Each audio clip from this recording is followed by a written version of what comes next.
Imagine acordar um dia e perceber que perdeu tudo. Não apenas dinheiro, não apenas amigos, mas também sua dignidade, sua esperança e até o sentido da própria vida.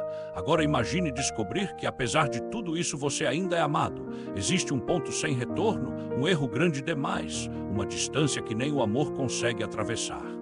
Há mais de 2000 anos, Jesus contou uma história que responde exatamente a essas perguntas, uma história tão humana, tão real e tão profunda que parece ter sido escrita para cada um de nós.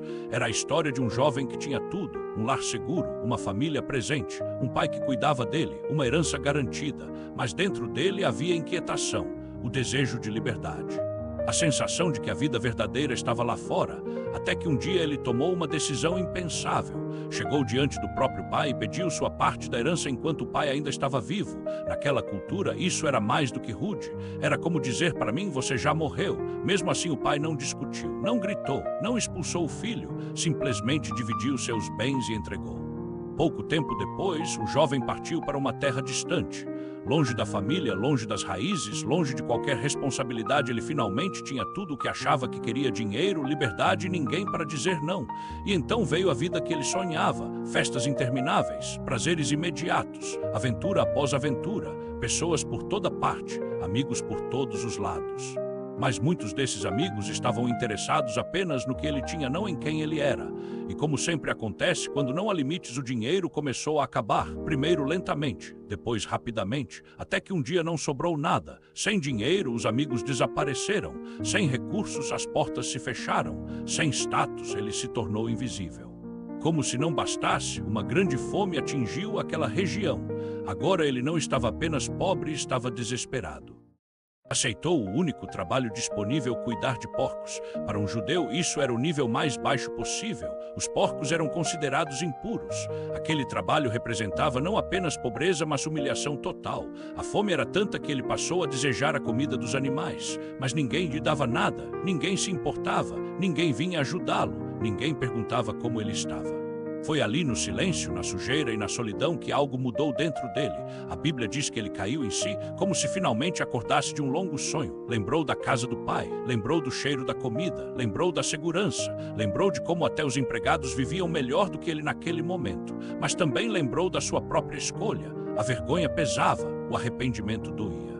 O medo era enorme, ele sabia que não podia exigir nada, então tomou uma decisão humilde: voltar, não como filho, não como herdeiro, apenas como servo. Começou a ensinar as palavras que diria: pai, pequei contra o céu e contra ti, já não sou digno de ser chamado teu filho, recebe-me como um dos teus empregados. Com o coração pesado e a esperança frágil, ele iniciou o caminho de volta.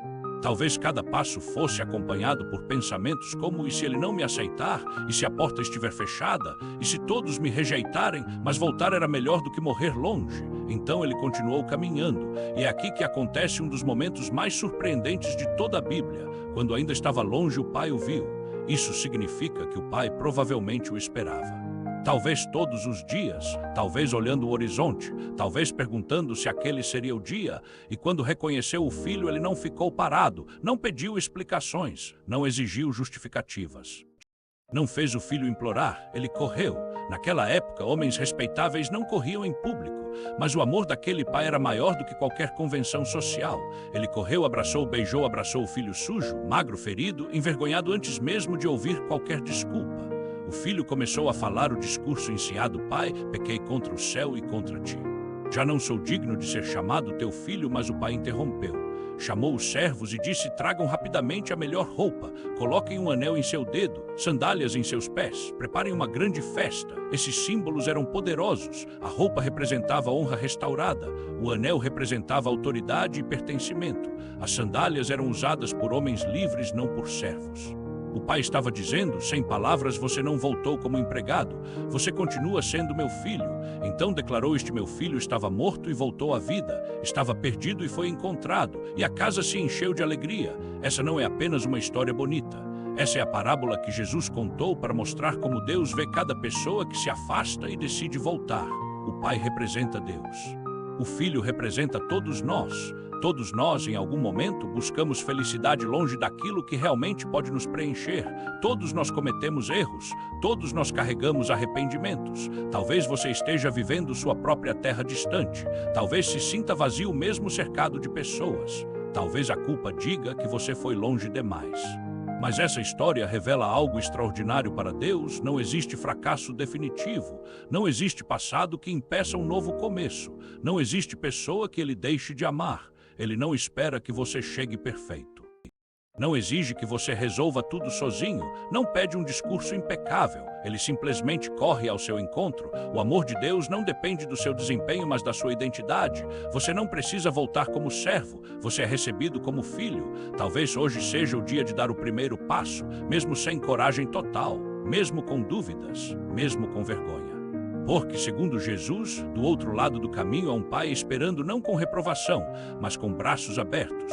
E talvez a maior verdade dessa história seja esta: você pode ter se afastado de Deus, mas Deus nunca se afastou de você.